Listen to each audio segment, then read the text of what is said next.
আমাদের হাজিরাট বাজারের ব্রিজটা ভাঙার কারণে সাধারণ মানুষের, বিশেষ করে যারা অটো ড্রাইভার আছেন, তাদের কত কষ্ট দেখেন। অটো এই কিছুক্ষণ আগে আমার সামনে দিয়ে তারা দেখেন পুরো রাস্তার উপরে আম পড়ে আছে। সাধারণ মানুষের এই দুর্ভোগের শেষ কোথায় আল্লাহ ছাড়া কেউ জানে না। যে আপনারা ব্রিজ করেন, দেশ উন্নয়ন হোক, এটা আমরা সবাই চাই।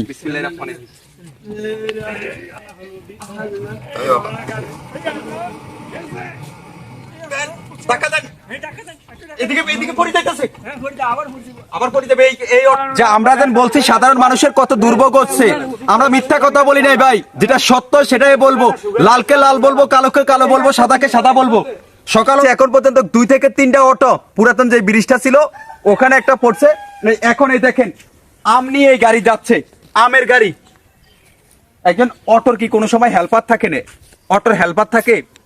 বলেন, তারা ব্রিজ করতেছে, ওকে ফাইন, ভালো কথা, সমস্যা নেই। কিন্তু ব্রিজ করার পরে যদি পাশে দিই অটো কিংবা সাইকেল, রিক্সা এবং সাধারণ মানুষ চলাফেরা করার জন্য যদি বাই রোডের ব্যবস্থা না করে, তাহলে ধরে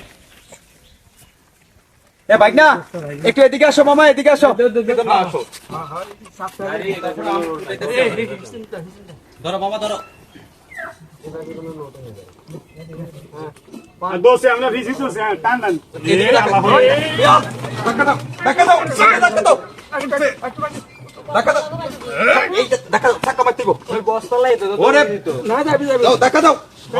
গাড়ি খারাপ নেই।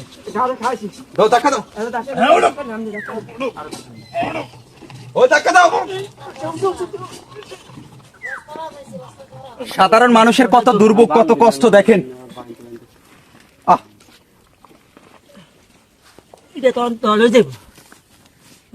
আজকে যদি এখানে যদি মানুষ না থাকতে তখন কি হইতো বলেন? মানুষ না থাকলে এই মানুষটার যে অটোটা যেন পড়ে গেছে, আমি দূর থেকে দেখতেছি অটো তারা উঠাইতে পারে না, অটো পড়ে গেছে।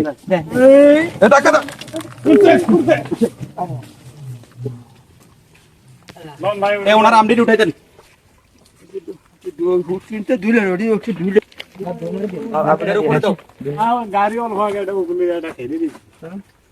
আপনি কি জানেন না ভাইয়া, আমাদের আগের পোলটা ভাইয়া এখন নতুন করে পোল করতেছে, সেটা কি জানেন না? ওটা জানেন না? না, এখন আইসাদের কত দুর্ভোগে পড়ছেন কিনা দেখেন। এই মানুষটার আজকে এই অটোটা এখানে পড়ে গেছে, এই অটো কি ডাইরেক্ট কাইতেই পড়ে গেছে? কাইতেই পড়ে গেছে। আমি তো দৌড়াই করে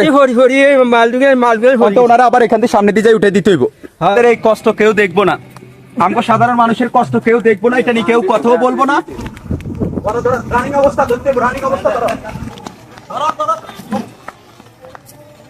এ হচ্ছে আমাদের বর্তমান অবস্থা। এখন আপনারা এই ভিডিও কি শেয়ার দিয়ে সকলকে দেখার সুযোগ করবেন না করবেন না, এটা শুধু আপনাদের দায়িত্ব। আর কিছু বলার নেই, কিচ্ছু বলার নেই। যতদিন বেঁচে থাকি ততদিন লালকে লাল বলবো, কালোকে কালো বলবো, সাদাকে সাদা বলবো। এটা আমার নৈতিক দায়িত্ব হিসাবে আমি করব।